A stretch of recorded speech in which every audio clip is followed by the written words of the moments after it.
Halo sahabat hati, jumpa lagi dengan saya Linda Wahyudi di podcast saya.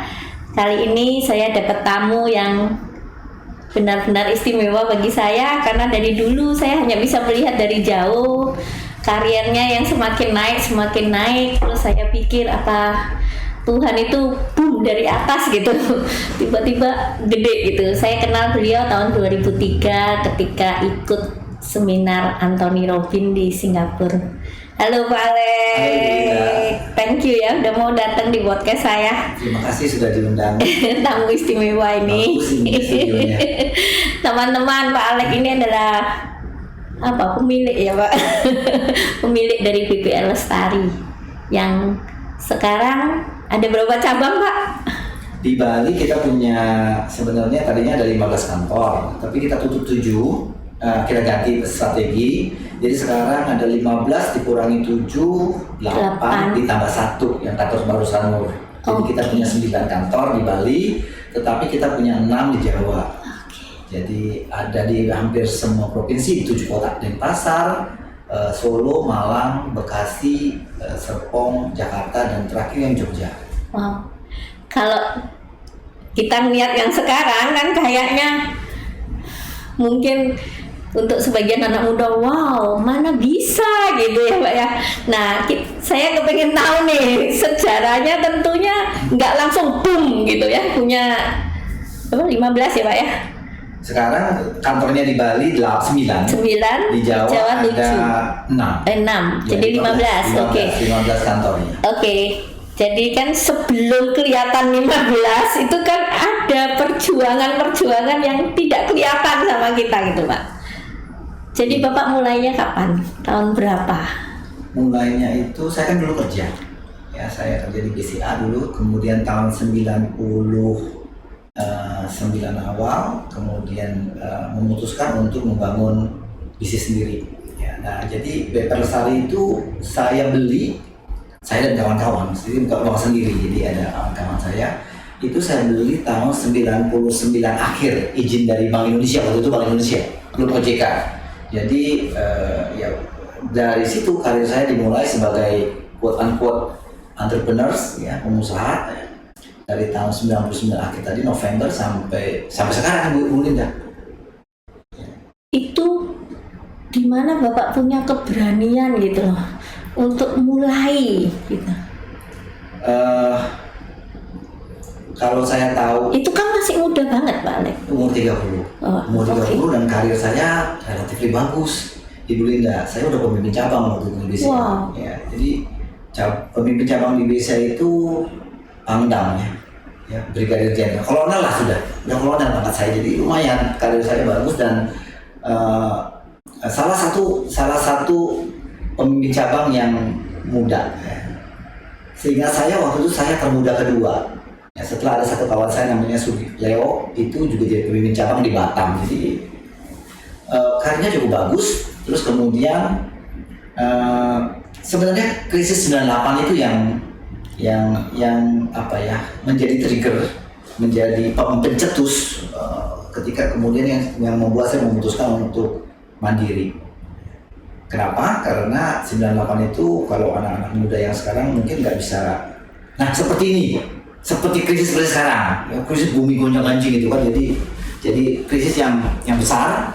Nah, tempat saya bekerja itu kan, BCA itu kan kemudian diras oleh nasabahnya, sehingga kemudian keluarga Salim harus menyerahkan banknya kepada BPPN. Jadi bos saya ganti, owner saya ganti gitu kan. Nah, saya adalah pion perwira menengah ya di kapal besar yang namanya BCA pada waktu itu, dan saya ikut rombongan ambing. Jadi saya nggak pernah bercita-cita Ibu Linda jadi pengusaha. Cita-cita saya itu mau jadi direktur. Direktur BCA, wah keren kan? Ya, naik mobil sedan segala macam. Jadi kandas cita-cita saya karena tiba-tiba kapalnya jadi nggak menentu kan. Karir yang udah dibangun step by step tiba-tiba nggak jelas nih, ini buram nih, besok kayak apa nggak jelas gitu kan. Nah, dalam ketidakpastian itu saya kemudian memutuskan kalau gitu saya mau mandiri aja dah, ya, mau kerja sendiri gitu kan. Kenapa berani? Saya ingat itu ya dulu. Ini waktu memutuskan untuk berhenti dan kemudian masih umur muda. Satu itu alasannya. Tetapi yang saya ingat, saya pernah kos di Bogor. Waktu SMA saya di Bogor. Di seberang saya itu ada toko warung kecil yang jualan rokok, kemudian jualan barang sehari-hari. Jadi kalau saya belanja, kos saya di seberangnya, saya belanja ke toko itu. Yang jaga orang pakai kacamata. Ya, saya manggilnya si Ebit. Karena mirip Ebit GAD, jualan es alpukat. Jadi kalau siang pulang sekolah saya suka beli es alpukat sama si Ebit. Waktu itu tahun 99, 99 itu saya berpikir begini Bu Linda, si Ebit itu kan nggak sekolah, kok dia bisa gitu? Saya ini kan sekolah gitu, masa saya nggak bisa? Masa saya kalah sama si Ebit gitu ceritanya? Jadi itu yang membuat saya rada berani itu satu alasan. Si Ebit aja bisa kok, dia nggak sekolah bisa, masa saya sekolah nggak bisa. Satu. Kedua, keluarga. Ya, keluarga. Papa saya itu saya bilangin, Pak, saya mau keluar. Mau ngapain? Mau usaha.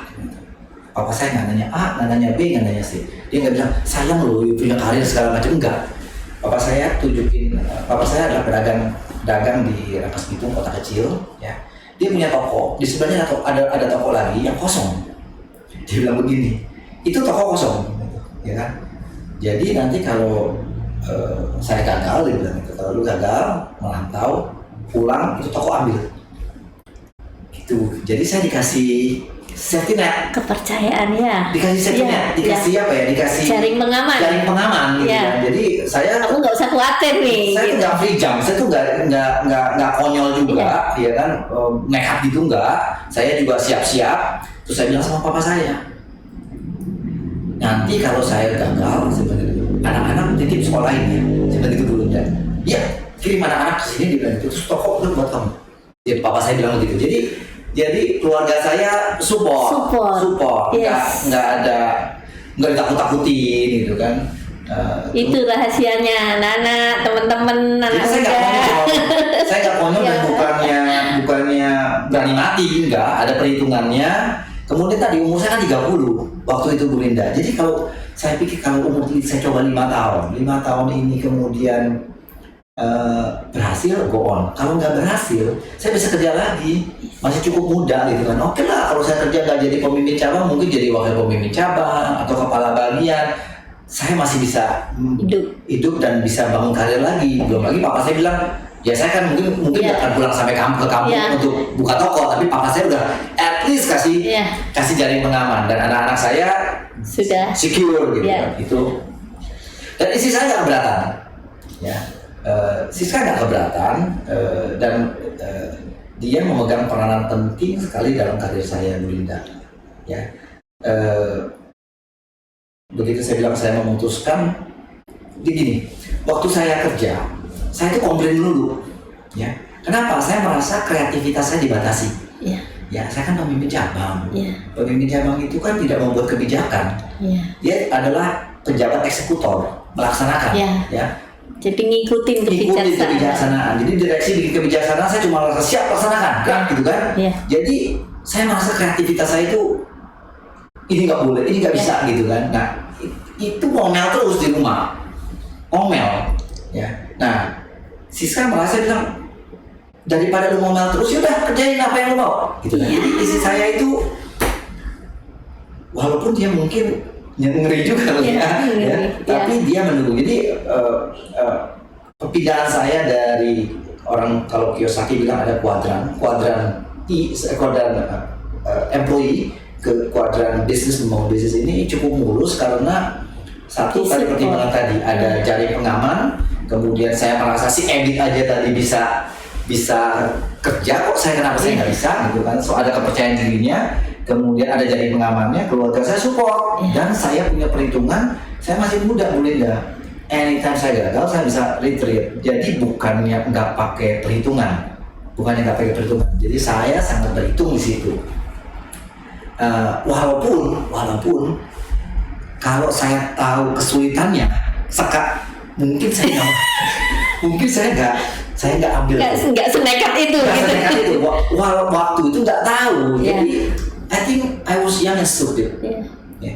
Saya muda, but naif lah. Ya. Jadi nggak tahu tuh kesulitannya kayak apa. With this, kalau sekarang dibilang ya itu blessing in disguise. Iya. Gitu. Ya. Kalau tahu Bu Linda nggak melangkah. Iya. Ya. Kalau tahu kesulitannya nggak melangkah. Jadi ya kombinasi seperti itu yang menurut saya itu yang membuat saya kemudian berani memutuskan punya keluarga dan membangun BP Lestari. Luar biasa Pak, saya sampai merinding. Berarti kepolosan dan kenaifan itu blessing ya Pak. Kalau sekarang bilangnya blessing gitu kan. Kalau saya tahu kesulitannya nggak berani Bu. Kalau waktu itu bodoh gitu. Bodoh banget gitu kan. Bodoh banget karena semua perhitungan saya meleset. Semua perhitungan saya meleset. 3 tahun saya kerja itu nggak dapat klien. Saya di BCA. Saya pemimpin cabang. Setiap orang yang saya telepon, dari mana? Dari Alex mana? BCA. Tidak ada pintu yang tertutup dulu, tidak. Semua membukakan pintu, saya ketemu orang siapa aja bisa. So, saya pikir saya jago, saya pikir saya hebat, ya kan? No, bukan saya yang hebat, Bu Linda. BCA-nya. Bendera di belakang saya ini yang hebat, yang besar, sehingga pintu kemanapun terbuka. Dan saya pikir, oh, I'm good, saya bisa. Dan kenyataannya ketika saya punya bank sendiri, kemudian saya tanya, saya telepon orang, ini siapa? Alex dari mana? BP Lestari. Dia pikir mungkin ini orang engkongnya siapa, gitu kan? Who the hell are you? Saya perantau, saya bukan orang yang punya network atau keluarga berakar di Bali, perantauan, dan buka bank gitu kan? Betapa anehnya sebenarnya, ya. Jadi itu kenyataan pahit yang harus saya alamin. Apapun perhitungan saya awal itu meleset. So hampir 3 tahun, saya berhitung 3 tahun itu saya nggak dapat klien, kita nggak dapat nasabah. Setiap hari saya kerja Bu Linda, berangkat dari rumah jam 8, pulang jam 5 sore. Saya berdiri duduk di sini di ruangan saya sendiri, nggak punya klien, nggak punya kerjaan. Jadi yang menjadi nasabah saya waktu itu adalah papa saya, mama saya, adik saya, adik ipar saya, keluarga saya. Jadi mereka taruh deposito karena kasihan kali ya. Ini anak gua punya bank nggak ada nasabahnya. Jadi uang keluarga yang saya putar-putar pada waktu itu selama 3 tahun. Jadi ya itu, sempat putus asa nggak Pak? Iya, sempat putus asa. Jadi saya udah bilang sama Siska, istri saya, ini 3 tahun nggak ada hasilnya, gue jual aja deh banknya gitu loh. Itu jadi plan bisa itu jalan. Oke, ini nggak berhasil, saya masih bisa kerja gitu kan. So itu tahun ketiga, tahun ya, awal-awal itu saya bilang sudah, saya bilang ini nggak tahan lah, udah kita jual aja. Kemudian saya kerja lagi. Nggak laku Ibu. Nggak ada yang mau beli banknya, jadi saya keiket nih, ya. Saya bukan sendirian di situ, ada partner saya yang taruh uang kan sebagai pemegang saham, jadi saya tanggung jawab juga sama mereka. Ini mau ditinggal nggak bisa, diterusin juga nggak ada hasil. And then for the credit dari istri saya, dia bilang gini, mungkin dia pusing waktu saya kerja karena tiap hari saya ngomel kan, dia bilang udah itu terusin aja, gitu dia bilang gitu. Entah kenapa dia ngomong begitu, mungkin daripada tiap hari saya ngomel terus, lebih baik udah terusin aja, ya kan, udah bener kok, gitu. Belum aja ada hasilnya. Jadi membesarkan hati. Saya berterima kasih sama dia. Ya. Ada satu cerita yang menurut saya kalau boleh saya share di sini. Ya, boleh, sangat boleh Pak. Mama saya datang. Saya masih tinggal di kontrakan saya di Jalan Sandar.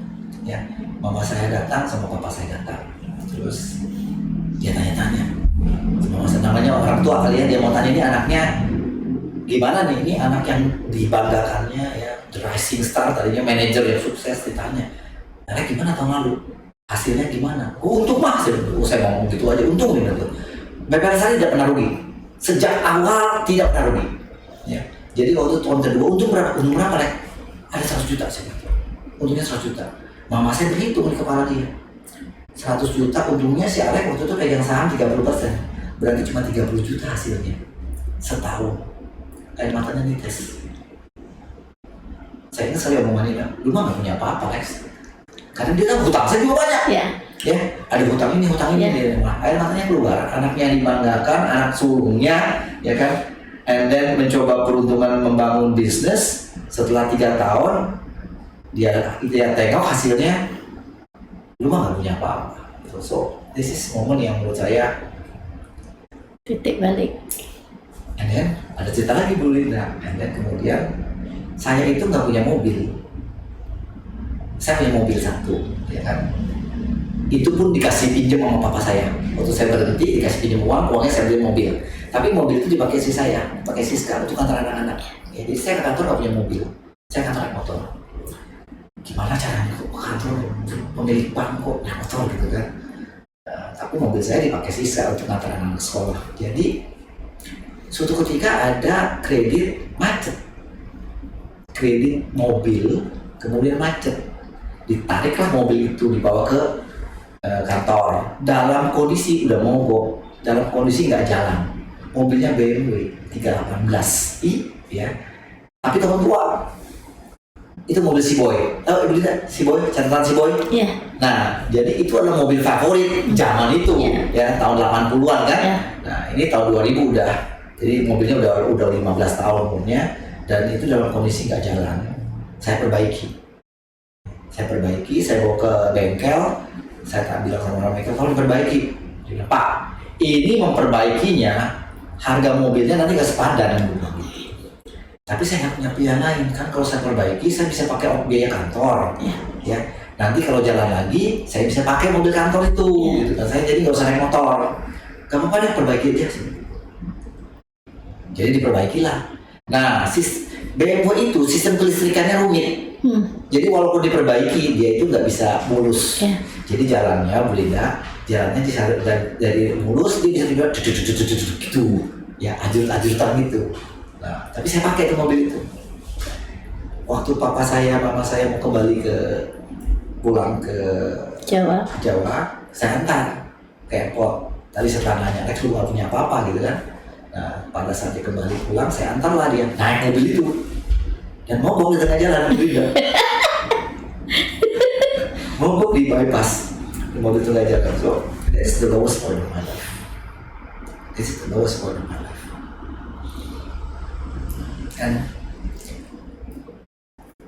bagusnya adalah itu kan laki-laki itu kan apa ya, kepercayaan dirinya lagi at the floor, at the bottom gitu kan ya. Nah untungnya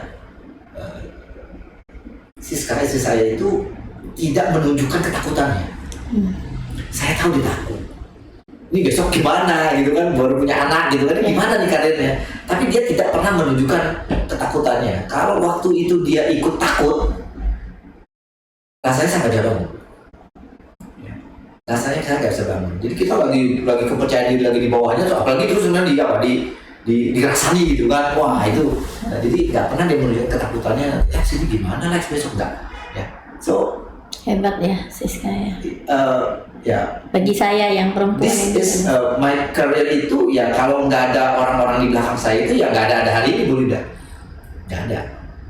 Ada mereka lah yang membuat saya kemudian tadi terusin aja udah benar. Jadi ya mau nggak mau saya terusin gitu kan, dan nggak dirasain, nggak. Kemudian saya kan nyetir orang penumpang saya itu nggak menunjukkan, walaupun dia takut. Ya, pasti dia takut. Gimana kan? Tapi dia nggak menunjukkan ketakutannya. Jadi ya makanya ada hari ini. Jadi itu kesulitan itulah Bu Linda yang kalau saya tahu ya saya nggak akan mulai. Ya, very tough. Bayangnya 3 tahun nggak punya bisnis, dan dia harus jatuh ke kantor tiap hari. Tetapi ternyata itu hanya nunggu waktu. Ya. Orang mungkin lihat, saya kan punya kenalan banyak, saya punya network banyak, dan mereka melihat saya on the sideline, di pinggiran, ngeliatin, ini si Arek bangkrut nggak, bisa kerja nggak dia, bisa dipercaya nggak gitu kan. So setelah 3 tahun lewat, orang lihat saya nggak jatuh-jatuh, satu persatu masuk. Ya saya tidak pernah jualan produk saya di awal-awal, karena saya tahu mereka kenal sama saya. Kalau saya dagang sama mereka, itu kan urusan uang, kan urusan kepercayaan. Ya. Kalau mereka nggak percaya saya tawarin, saya mokso-mokso gitu kan, nanti dia istilah Cinanya puhawisan dan Ya. hati, ya kan? Sungkan maksudnya Sungkan, karena jadi nanti ya. saya juga hubungan saya jadi nggak bagus. So saya tidak pernah saya tetap berteman, tapi saya tidak pernah jualan Ya. sama network saya sampai kemudian satu persatu mereka datang. Kalau mereka datang saya close. Ya. Saya close. Nah, udah jadi setelah itu ya Mulai. history. Setelah itu history. Luar biasa Pak. Saya aja ikut ngeri nih dengar cerita begitu. Wow. Ya tapi jangan ngeri-ngeri amat sebenarnya karena kan ada jaring pengamannya sebenarnya. Itu adalah dinamika dalam membangunnya ya. Oke, dibandingkan sekarang Pak yang sudah punya 15 cabang, itu kan pasti tanggung jawab Bapak lebih besar lagi. Iya. Terus, apakah Bapak pernah merasa, wow, ternyata saya menghidupi misalnya berapa karyawan? Sekarang hampir 600. Bapak harus menghidupi kan mereka gitu. Nah, makanya saya mau bilang, ini banyak sekali kan sekarang anak-anak muda kemajuan ya. Dulu kan orang maunya jadi karyawan, sekarang kan banyak mau jadi entrepreneur. Iya. So entrepreneurial itu naik daun. Iya. Ya. Dan kemudian banyak seminar-seminar Iya. yang ngajarin orang itu Menjadi jadi entrepreneur. Gitu Iya. kan. Nah, kadang-kadang saya rada miris. Ya. Rada miris sebenarnya, Iya. ya karena janjinya menjadi entrepreneur itu ada dua. Time freedom and financial freedom, Yes. ya kan? Oh, mereka selalu ngomong gitu, Yeah. time freedom and financial freedom. Itu hanya sebagian kebenaran kali ya. It's half truth, ya kan? Contohnya time freedom. Kalau dibilang berarti nggak harus kerja 9 to 5 mungkin benar, Ya. ya. Tetapi kerjanya bisa 24/7. Yes. Ya, jadi bukan 9 to 5, but 24/7 ya. Saya itu nggak pernah lepas mikirin banknya ya Bu Linda, Iya, ya 24/7. Jadi kalau istri saya bilang ngomong sama lu tuh membosankan, Ya. karena topiknya cuma satu yang lu suka, dua sama olahraga. Itu topiknya cuma dua, olahraga sama bisnis, nggak ada yang lain gitu. Jadi I'm a boring partner, karena itu terus yang dipikirin. Fokusnya di sana. Fokus, bayangin ya kalau orang bilang time freedom. Saya tuh punya 600 karyawan. And then setiap tahun mereka mau naik gaji. Mereka punya mimpi. Mereka ingin kesejahteraan. Mereka ingin hidup yang lebih baik dan somehow mereka percaya sama saya. Saya ikut BP Lestari ya supaya hidup saya lebih baik tahun depan gitu kan. Itu kan beban Ibu. Saya nggak mikirin diri saya sendiri sekali, saya mikirin 600 orang itu yang Nah ikut. itu yang saya maksud. Ikut sama saya. Bebannya Pak Alex. Itu beban, Ya. ya. And bisa kita pergi keliling dunia, kan? Kalau tahun depan kemudian bisnisnya nggak tumbuh, saya masih mana bisa kasih makan mereka, mana bisa kasih mereka kenaikan, mana bisa kasih kesejahteraan. Jadi time freedom is a myth. Setengah mitos menurut saya. Yes, kita nggak kerja 9 to 5. Ya, saya nggak perlu datang ke kantor jam 9 cek work absen pulang jam 5. Ya. Tetapi it will be 24/7, 24 jam. Kita harus pikirin itu bisnis, bagaimana dia bisa tumbuh dan segala macam. Jadi itu mitos pertama mengenai time freedom, orang mau jadi entrepreneur. Mitos kedua adalah financial freedom. Jalanan itu dipenuhi dengan orang entrepreneur yang miskin melarat. Jadi ada nggak entrepreneur yang kaya raya, punya financial freedom? Ada. Banyak nggak yang sengsara? Lebih banyak lagi, ya kan? So menjadi financial freedom itu bukan semata pilihan profesi. Ya. Jadi karyawan bisa financial freedom. Ya. Jadi karyawan bisa miskin melarat, bisa juga. Menjadi entrepreneur bisa kaya financial freedom, bisa miskin melarat, sangat bisa. Lebih banyak yang merana keleleran di pinggir jalan gitu. Jadi financial freedom itu bukan fungsi dari seorang pengusaha, tetapi merupakan fungsi dari investasi. Anda harus berinvestasi, siapapun bisa mencapai level financial freedom kalau berinvestasi. Itu bukan pilihan Nah, makanya yang saya sampaikan kepada anak-anak muda yang mau jadi entrepreneur adalah Anda jangan mau jadi entrepreneur, pengusaha dengan alasan yang salah. Ya, kalau alasannya bilang saya mau time freedom, kalau saya mau financial freedom, that is half truth. Ya, dan mungkin nggak benar. Anda nggak akan punya time freedom. Ya, 24/7 kita akan mikirin bisnisnya. Kecuali kita jadi pengusaha yang yang tidak memikirkan, yang perusahaannya udah jadi mungkin enggak. Sistemnya udah jelas. Apapun dulu Linda. Karena apalagi sekarang, ya, karena berubah terus kan. Jadi mungkin akan lebih enak menjadi pengusaha 20 tahun yang lalu. Karena perubahannya tidak begitu banyak. Sekarang perubahannya akan cepat sekali, dan kalau saya gagal mengantisipasi perubahan, 5 tahun lagi BP Lestari akan less kompetitif. The problem dengan less kompetitif adalah apa? Bakat-bakat terbaik yang kerja sama saya akan pindah kemana? Ke kompetitor yang lebih bagus, betul kan? And then saya kerja dengan siapa? Dengan sisa-sisa orang. Dengan orang-orang terbaik aja saya nggak bisa menang, apalagi dengan sisa-sisa orang. So it's about declining. Jadi kalau kita gagal di bisnis sekarang, gagal mengantisipasi perubahan yang cepat sekali, maka 5 tahun lagi kita akan less kompetitif, and 10 tahun lagi kita udah nggak relevan lagi, Bu Linda. That is the challenge. Dan itu ada di pundak siapa? Pundaknya Pak. Di pundak kita sebagai leaders of the business, right? And bisa keliling dunia time freedom. Kalau dengan beban seperti itu, saya sih nggak bisa. Saya pikir ini berat.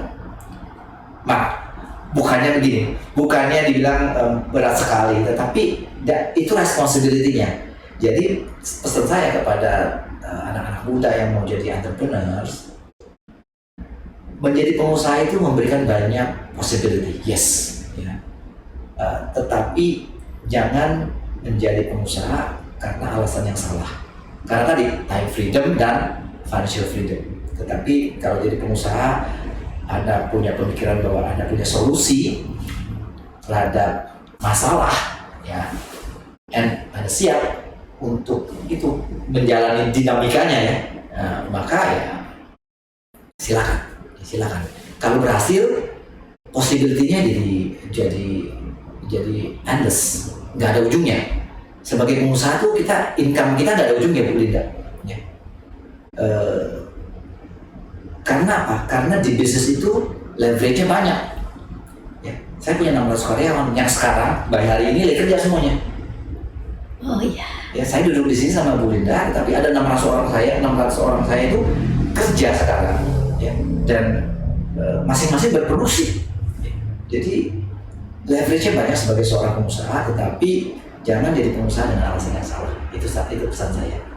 Thank you. Ini sangat mendalam ini pesannya. Mungkin ada hubungannya ya Pak. Kebetulan saya kan memang minat saya di orang-orang muda juga. Kebanyakan anak muda sekarang kan semua maunya kerja cerdas ya Pak. Tapi menurut saya yang orang kuno ini Pak ya, saya nggak tahu, ini saya produk lama ini Pak. Saya bilang kerja cerdas, oke, setuju, kita kerja dengan cerdas yang memudahkan banyak hal. Tetapi harus dibarengi kerja keras juga. Mungkin yang saya maksud kerja keras mungkin ya seperti tadi Pak Alex cerita bahwa 24 jam loh kita memikirkan bisnis kita, itu mungkin seperti itu mungkin Pak ya. Iya, jadi kerja keras tuh perlu nggak sih Pak? Saya kerja keras yang dimaksud apa dengan physical labor? Enggak, jadi kerja keras itu ya memang diri kita di sana gitu, kerja sungguh-sungguh, fokus sungguh-sungguh gitu. Saya ini terbantu Bu Linda ya. Saya kembali lagi back. Saya harus kasih kredit sama keluarga saya. Ya. Especially Siska, my wife, istri saya. Dia jarang saya kasih kredit. Ya. Biasanya saya kasih contoh. Kalau saya bicara, saya kasih dia contoh. Dibilang ini contoh jelek, pasti kasih gua deh gitu. Kan saya joking gitu kan, untuk kasih contoh. Tapi dia jarang dapat kredit. Tetapi saya harus kasih kredit. Saya itu Ibu Linda 100% ngerjain bisnis. 100%. Saya nggak ngurus rumah. Saya tidak direcokin dengan urusan anak ini kucut mengenai rumah. Enggak. Saya itu 100% ngurusin bisnis. In order to be competitive. waktu saya bangun tidur, saya sudah mulai mikir. Sampai nanti mau tidur, saya mulai mikir. Jam 5 pagi itu adalah saya bangun pagi, ya selalu bangun pagi, dan kemudian saya baca buku. Dan itu adalah waktu-waktu terbaik saya. Me time. Kreativitas saya tuh muncul di situ. Ketika saya baca buku, suasananya hening segala macam. So that is the most productive time buat saya. Yeah. Nah pada saat itu saya akan saya texting. Jadi tim saya yang terdekat sama saya tahu kalau jam 5 pagi saya ke text mereka. Saya kirim message, bikin ini. Jadi saya mulai kerja di jam 5. Sampai malam kalau ada ide saya akan sharing kepada tim saya. Besok kita gimana. Jadi itu 20 tahun dulu begitu terus. 20 tahun terus. Apa itu termasuk kerja keras? Iyalah. Itu. Ya, you have to be there, benar. Kita harus di sana. Gini, bisnis itu susah. Jadi fokus aja 100% aja. Belum tentu kita bisa survive gitu kan? Apalagi di ganda gitu. Di ganda tuh setengah-setengah itu kan. Ada satu data yang menarik Ibu Linda. Saya kan banyak kasih kredit, ya. Kebanyakan orang kredit gagal tuh apa? Kebanyakan pengusaha gagal membayar kreditnya apa alasannya? Bukan alasan ekonomi, alasan rumah tangga. Jadi begitu rumah tangganya kacau, pengusahanya kacau.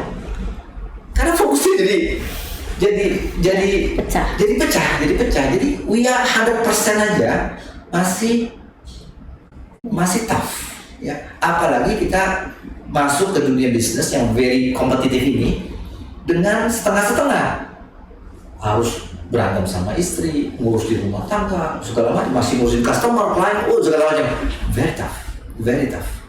Jadi kalau nggak bisa kerja keras, ya menurut saya kerja keras is part of the package, satu paket. And kerja cerdas, of course. Dan sekarang memang orang harus bisa kerja cerdas, ya kan?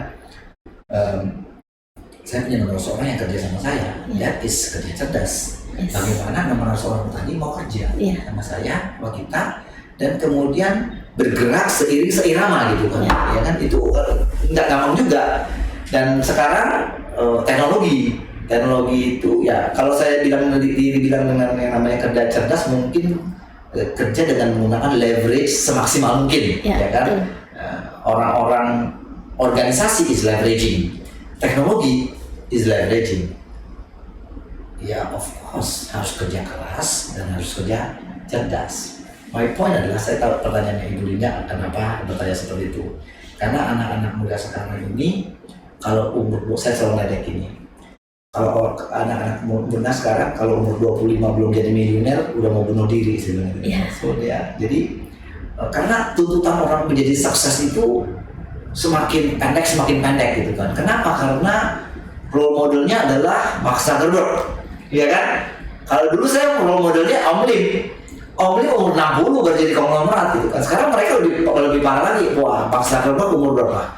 Umur 30 something, ya kan? Nadiem Makarim. So the heroes itu adalah orang-orang yang sangat muda untuk udah mencapai kesuksesan. Ya, itu memang problem mereka sekarang karena modelnya menjadi begitu, Bu Linda, ya. So mereka maunya instan. Bukan maunya instan juga, mereka pressure. Ya, karena dilihat modelnya, ya modelnya mereka. Kalau saya kan modelnya Pak Om Lim, ya Om Lim umur 60 baru gitu. Jadi saya lebih beruntung dari anak-anak sekarang karena mereka tidak punya pressure seperti sekarang mereka. Ya, saya suka ngeledek kan karena ada satu pernah anak datang ke tempat saya, intens banget, Ibu Linda. Dia teks saya nggak kenal. Pak Alex, saya sudah baca Bapak gitu, karena saya dulu nulis artikel ya di Bali Post. Saya sudah baca Bapak sejak saya SMP. Wow. Sejak saya SMP. Saya mau ketemu Bapak gitu. Saya, oke, kamu kapan mau datang ke kantor ya gitu kan. Dia datang ke kantor. Dan bukan orang Bali. Orang Jawa, ya, dari Surabaya. Masih muda mungkin 20 something ya di bawah 30. Dan intens sekali. Ayahnya adalah pengusaha batik. Jadi dia datang ke tempat saya, dia bawa baju batik. Ini oleh-oleh, ini usaha dari perusahaan keluarga saya. Anak-anak itu bertanya banyak sekali dengan antusiasme yang sangat tinggi. Dan dia bilang, Bapak ini orang keberapa yang saya ajak makan siang, yang saya temuin. Terus udah selesai, yang dia akhirnya bertanya, Bapak ada nggak advice buat saya? Udah. Saya bilang, saya nggak bisa kasih advice sama kamu udah tahu semuanya. Saya berpikir apa ya yang bisa saya advice? Kamu harus chill sedikit sebenarnya. Cool, tenang saja. Antusiasmenya sangat tinggi, ya kan? Jadi, you have to be cool. Kamu masih berapa? You are 26, 27 sebenarnya baru masih muda sekali sebenarnya. Oke, ini anak-anak muda sekarang nih ya, kalau umur 25 belum jadi milioner, saya ledekin gitu, udah mau bunuh diri. Jadi ya cool lah. Iya, saya bilang ada orang-orang yang memang berhasil mencapai sukses dalam tempo yang sangat singkat karena tadi leveraging teknologi ya dan tetapi kan banyak juga yang enggak. Jadi menurut saya find your pace. Anda harus temukan sendiri ya your pace. Kalau lari kan ada pace-nya. Find your pace. Seberapa ukuran kita sendiri ya Pak? Iya, seberapa ukuran sendiri dan yang saya mau ngomong gini, semua orang yang ada di depan sekarang, ya, semua orang yang ada di depan sekarang itu dulunya di belakang. Good. Ya, semua orang yang ada, Anda lihat Pak Khairul Tanjung, Anda lihat saya dulunya saya di belakang. Sekarang BPL saya leading, tapi dulu 20 tahun yang lalu, ya kita bukan siapa-siapa gitu. Jadi semua orang yang ada di depan itu mulai dari belakang. Jadi pendengar podcastnya Bu Linda kan banyak anak muda. Jadi nggak apa-apa start dari belakang. Nggak apa-apa, everyone, semua orang mulai dari belakang. Ya kecuali beberapa orang yang beruntung, ya, yang terlahir dari keluarga, yang memang di atas. Yang memang di atas, oke. But almost everyone. Saya Pak Khairul Tanjung, Anda coba baca biografinya, semua mulainya dari belakang. Semua orang yang di depan sekarang kita lihat itu mulainya dari belakang. Jadi nggak apa-apa mulai dari belakang. Nah, the problem adalah begini Bu Linda. Kadang-kadang nggak sabar. Jadi kayak kita apa ya? Kayak kita ngantri tiket nonton, ya kita ngantri di belakang. Kan kalau kita ikuti antriannya, kita kan di depan sampai di depan kan. Tetapi kadang-kadang kita lihat antrian sebelah lebih pendek. Kita pindah antrian, pindah jalur gitu kan. Nah, kalau kasusnya saya, bayangin kalau pada waktu itu saya berhasil menjual banknya, pindah jalur. Nggak ada hari ini Bu Linda. Ya, jadi salah satu menurut saya yang blessing adalah banknya tak laku pada waktu mau dijual. Jadi saya terpaksa bertahan di antrian, ya, dan lama-lama di depan juga gitu, ya. Luar biasa Pak Alex. So itu menarik menurut saya. Jadi buat anak-anak muda ya, semua orang yang ada di depan startnya dari belakang dan jangan cepat-cepat pindah antrian. So agak sedikit sabar. Yang kerja cerdas itu artinya belajar. Ya. Saya ada cerita sedikit kalau mengenai belajar. Nah, saya cerita ya. Ini cerita favorit saya.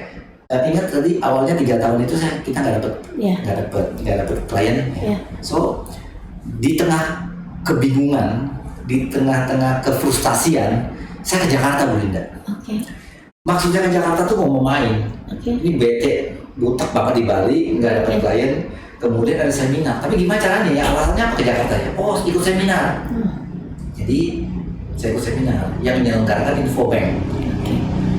Seminarnya pada waktu itu aja udah 1,5 juta. So itu mahal pada waktu itu. Belum bayar tiket segala macam. Saya bayar kantor karena namanya training. Sebenarnya tujuannya cuma buat main aja. Nah, di seminar tadi itu saya ketemu dengan bekas bos saya di BCA, Pak Aswin Wiryadi. Ada Pak Peri Lesmana. Waktu itu Pak Peri Lesmana adalah orang yang membangun consumer bankingnya BCA dan kemudian pindah ke Citibank, ya, menjadi country manager. Jadi ada bos saya di sana dan mereka semua presentasi. Pak Aswin cerita mengenai BCA, kemudian ada orang Mandiri cerita mengenai Mandiri, kemudian ada orang BRI kalau masalah cerita mengenai BRI. Saya udah lupa mereka cerita apa. Tapi yang menarik satu orang pembicara yang namanya Budi Sadikin. Oke, pembicara berikutnya adalah Budi Sadikin dari Rabobank. Dulu waktu itu, ya dia masih di ABN AMRO. Dulu waktu itu dia masih di ABN AMRO, Budi Sadikin. Kenapa Budi Sadikin ini menarik saya? Karena Budi Sadikin ini adalah legend di SMA saya. Okay. Ya, saya SMA-nya dari Generasi Bogor dan Budi Sadikin adalah legend. Saya tidak pernah ketemu sama Budi Sadikin. Saya masuk kelas 1 dia lulus. Tetapi guru-guru itu selalu muji Budi Sadikin. Ya, jadi ini orang yang membuat masa SMA saya menderita. Karena kita selalu dibanding-bandingin, ya kan? Kamu ini nggak kerja PR, lihat Budi Sadikin gitu Bu. Kamu ini malas, ya kan? Lihat itu Budi Sadikin. Wah, ini rupanya orang yang bikin waktu SMA saya sengsara gitu kan, orangnya gitu kan. So saya tertarik. Saya duduk di belakang, saya jadi bulunya agak sedikit tegak gitu, mau mendengarkan. Oh ini dia orangnya, ini tuh namanya gitu kan. Nama saya Budi Sadikin, gitu. Saya ini dari ABN AMRO. Saya ini bank kecil, gitu. Saya bilang, gila, gue banget nih. Cuma dia bank kecil, saya kecil banget gitu kan. Nah, so Budi Sadikin cerita mengenai bahwa dia nggak punya budget sebesar BCA, dia nggak punya budget sebesar Mandiri, budget marketing. So saya harus mencari target market saya siapa. Sehingga ketika saya tahu target, saya nggak bisa pasang billboard besar-besar karena biayanya mahal. Saya nggak bisa bikin acara gebiar seperti BCA yang pasang di televisi setiap hari Sabtu kalau nggak salah dulu. Saya nggak punya uangnya, jadi biaya marketing saya itu harus saya benar-benar pakai sehingga ketika saya pasang iklan harus dapat klien. Dia bilang jangan jadi Rambo. Rambo itu tembak semua, pelurunya nggak bisa habis. Nggak apa-apa kalau punya pelor nggak bisa habis jadi Rambo. Tapi kita harus jadi sniper gitu. Sniper itu one shot one kill. Jadi siapa target market Anda penting. Gila. Ini dia. Saya itu masuk ke bisnis. Saya kan tadinya kan employee. Iya. Masuk ke bisnis itu nggak tahu permainannya. Nggak, bisnis is a game. Bisnis itu permainan. Dan to play the game, we have to know how the rules of the game. Untuk bisa ikut main, harus tahu bagaimana aturan mainnya. Saya ikut main, nggak tahu aturan mainnya. 3 tahun main, nggak tahu aturan mainnya, ya nggak dapat klien Bu. Jadi pengalaman saya dengan dosa gitu. Oh berarti kita harus cari target marketnya siapa. Saya nggak bisa jualan, ini BP Lestari, bukannya BCA. Saya nggak bisa jualan BP Lestari ke marketnya BCA. Ini salah market, jadi saya 3 tahun coba gagal. Nggak bisa. Jadi saya pulang, saya tungguin teman-teman anak kantor itu cuma 15 orang. Saya bilang, dulu saya baru pulang seminar ini. Kita memang kesalahan. Apa tuh kesalahannya? Kita itu salah target marketnya. Oh ya gimana? Jadi kita jangan cari orang yang mau deposito 100 juta lah. Saya bilang, nggak ada, pasti nggak ada yang percaya sama kita dah. Oh jadi berapa? Udah saya bilang 50 juta juga oke. Gitu kan dia bilang. Udah kita turunin targetnya, turunin ekspektasinya, turunin target marketnya. Kita mau ke segmen market yang mana? Yang 50 juta aja lah, saya bilang, gak usah cari 500 juta, 1 miliar, 50 juta aja. Terus staff saya bilang, Pak, kalau yang 50 juta nggak ada gimana? 10 juta, udah kayak main 10 juta. Ada lagi, Pak, kalau 10 juta nggak ada gimana? 1 juta boleh nggak? Saya bilang, aduh, nggak usah. Ya udah, 1 juta. Kita mulai dengan 1 juta. Pak, kalau 1 juta nggak ada gimana? Masa 100 ribu nggak ada? Masa 100 ribu nggak bisa? Saya bilang itu. Bisa sih Pak, kita cari yang 100 ribuan Pak. Tapi kalau 100 ribu juga nggak mau gimana? 1.000 rupiah gimana? 1.000 rupiah bisa nggak? Saya bilang bisa.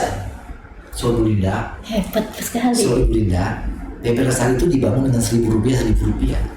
Hebat ya. Kita keliling pasar, setoran berapa Ibu? 1.000 tak terima. Jadi sore hari saya kumpulin, hari ini ada berapa setoran? Saya dapat 30 setoran. Kenapa 5 juta? 30 setoran cuma 5 juta, ya kan? Ini ada berapa? Oh, dapat 20 setoran, ya kan? Tetapi dengan demikian mulai punya bisnis. Iya. Tadinya nggak ada, tadinya nggak bisa punya bisnis. Dengan demikian mulai ada bisnis. Rp1.000. And you know what? Setelah 3 tahun, orang yang Rp1.000 itu pedagang-pedagang di pasar lihat, loh ini banknya oke ya. Gak tutup-tutup ya, udah 3 tahun ya. Aku taruh deposito.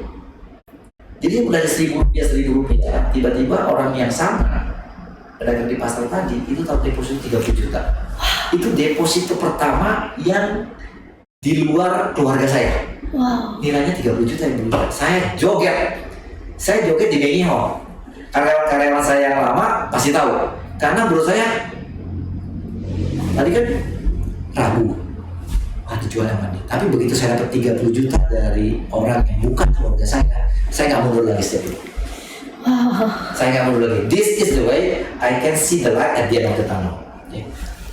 Tapi itu bisa karena saya pakai jurus tadi yang diajarin sama Budi Sadikin itu. One shot one kill. One shot one kill. Target market gitu. Jadi saya bilang kita itu bisnis. Tapi nggak ngerti caranya bisnis, kita tuh ikut main, tetapi rule of the game-nya nggak tahu. Nah, sejak itu saya keliling Bu Linda, belajar.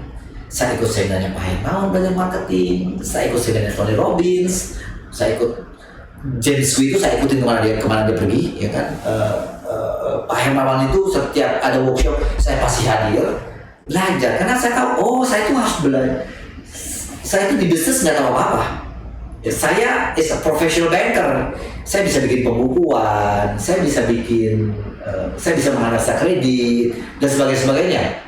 Professional skill dari seorang banker saya ngerti karena saya sebagai professional banker. Tetapi saya tidak pernah punya keahlian sebagai seorang bisnis. So belajar bisnisnya di situ.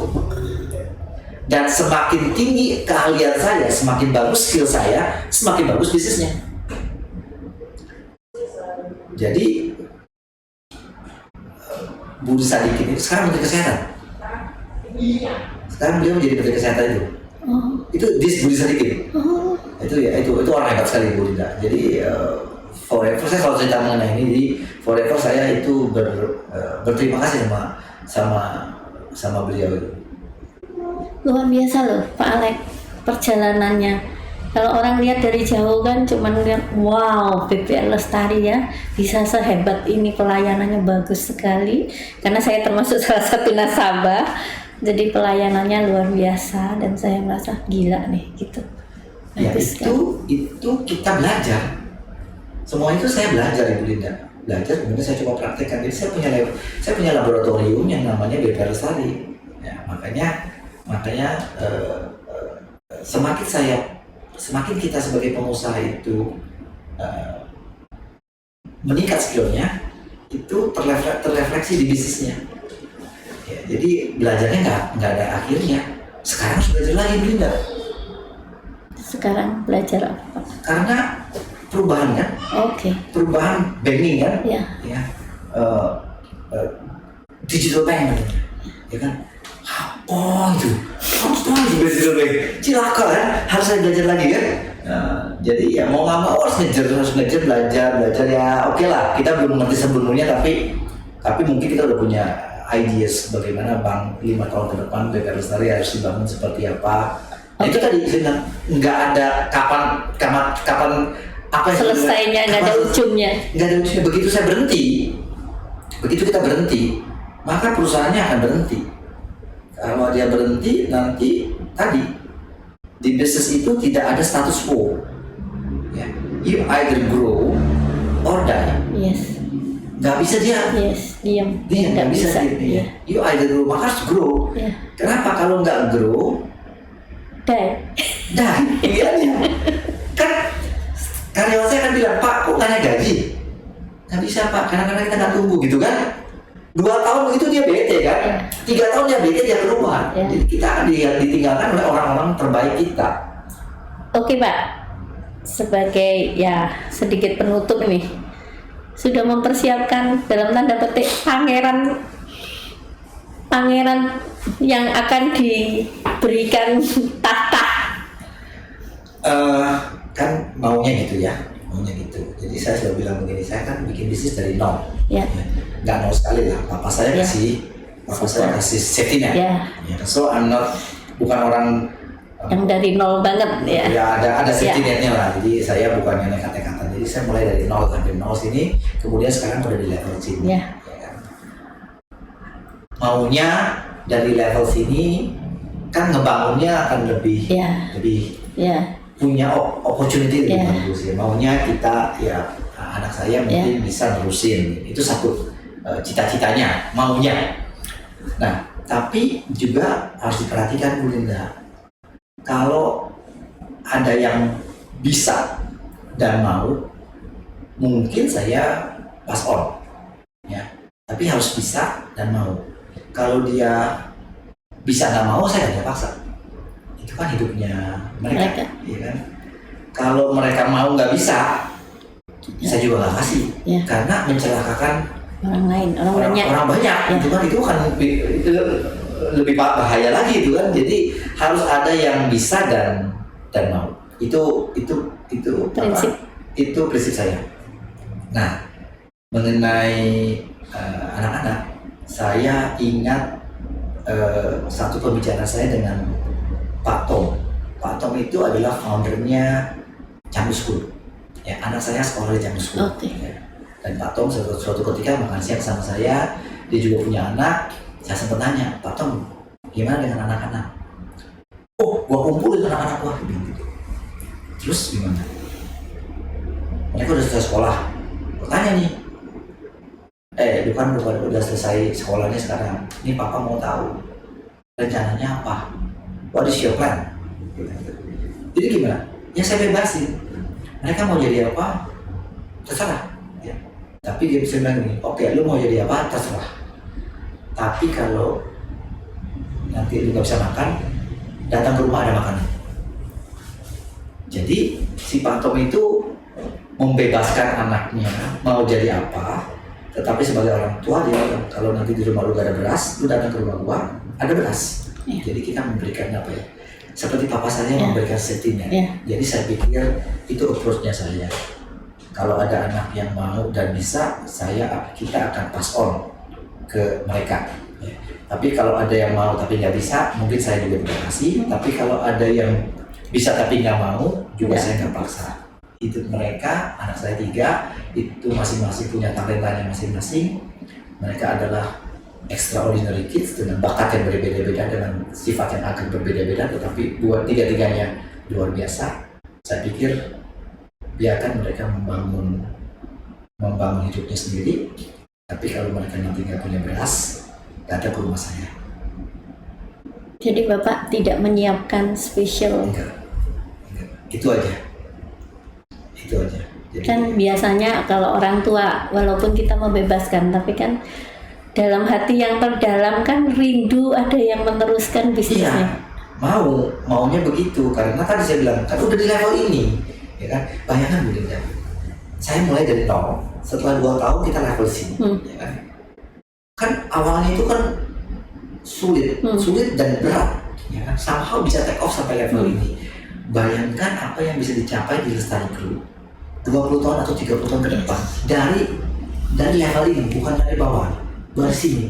Jadi sebenarnya opportunity-nya besar, tetapi tantangannya juga beda, butuh skill-nya juga beda. Ya, saya bilang kan nanti tantangannya tambah sulit di ke depan, bukannya zamannya saya bersaingnya dengan orang-orang lain lagi. Jadi ya challenge-nya ada, tapi opportunity-nya besar. Saya kepinginnya tadi, tapi kalau nggak mau, walaupun bisa nggak mau kan juga nggak bisa saya paksa. Mau tapi nggak bisa, bahaya, saya nggak kasih juga gitu. Jadi approach saya itu tadi. Oke. Luar biasa Pak, soalnya saya kan beberapa kali ngobrol sama anak muda kan, mereka diserahin bisnisnya papanya itu kan dia berpikir banget, karena mereka kan punya passion sendiri. Tapi akhirnya dia bilang, kenapa enggak saya coba, ini kan sudah di atas seperti tadi itu, saya nggak perlu harus dari nol banget gitu. Kenapa saya nggak coba untuk mencintai? Jadi bukan lagi passion tapi mencintai apa yang saya kerjakan. Jadi akhirnya mereka memutuskan untuk Saya akan coba pengaruhi anak saya. Ya, saya akan coba pengaruhi, tetapi at the end of the day, ya the story is their story, not my story. Betul. I've written my story, my own Yeah. story. So saya akan it is your story, it is your life, ya kan. Gak usah khawatir kalau nanti nggak punya beras, datang ke rumah ada beras. Saya contoh Pak Tom. Thank you. Luar biasa Pak. Semoga memang podcast ini memberkati banyak orang Pak. Mudah-mudahan ini thank you. Karena saya merasa terhormat banget Pak Alex mau datang. Saya sudah berpikir mau nggak ya gitu. Jadi saya mencoba untuk mendekati Siska. Karena pertama kali saya kerja itu kan urusan duit, cari ekonomi lah, urusan ekonomi, cari income, biaya buat kasih makan keluarga, biar mereka bisa sekolah segala macam. Tapi pada satu level Bu Linda, saya pikir ini, saya senang dapat uang lebih banyak lagi, ya kan? Saya pasti senang. Ya kan? Tetapi mungkin kesenangan saya, ini ceritanya, ada satu karyawan yang dulu saya tanya, cita-citamu apa? Cita-cita saya mau mengumrohkan ayah ibu saya. Nah, suatu ketika dia berhasil, dan dia cerita sama saya, Pak, ayah ibu saya itu kemudian udah saya bisa umrohkan. And very sad, kemudian setahun kemudian ibunya meninggal. Ya, tapi dia sempat. Ya, sempat. Itu kesenangan saya kok berlipat-lipat dibandingkan dengan dapat uang 1 miliar gitu. Jadi at certain point, pada suatu titik saya merasa mungkin kalau saya bisa kasih impact, kasih banyak lebih mempengaruhi hal yang orang. Jadi kayak tadi ya, satu karyawan saya mencapai cita-citanya, itu juga buat saya menjadi satu pencapaian. Jadi bukan cuma urusan ekonomi, tetapi kalau hidup saya, kemudian cerita saya, kemudian ini bisa membuat banyak orang bangkit, satu dua orang kemudian hidupnya berubah, terinspirasi. I think that is kalau 1-2 orang pasti sudah dapat. Anak saya kan dia yang ngedit, pasti dia dapat sesuatu. Thank you so much Pak Alex. Sama-sama, terima kasih sudah diundang. Terima kasih sudah mau dengerin saya. Semoga lain kali 1 jam. Lain kali kalau Pak Alex punya waktu masih boleh berbagi mengenai banyak hal kehidupan Pak. Silakan. Yang bisa ditimba. Saya tahu Bapak sibuk, tapi siapa tahu someday silakan. Kalau ada yang bisa saya share, saya anytime. Ya, thank you so much ya teman-teman. Thank you sudah bersama dengan kami. Semoga sharing kami benar-benar menjadi berkat buat semua yang mendengarkan. Thank you. Bye.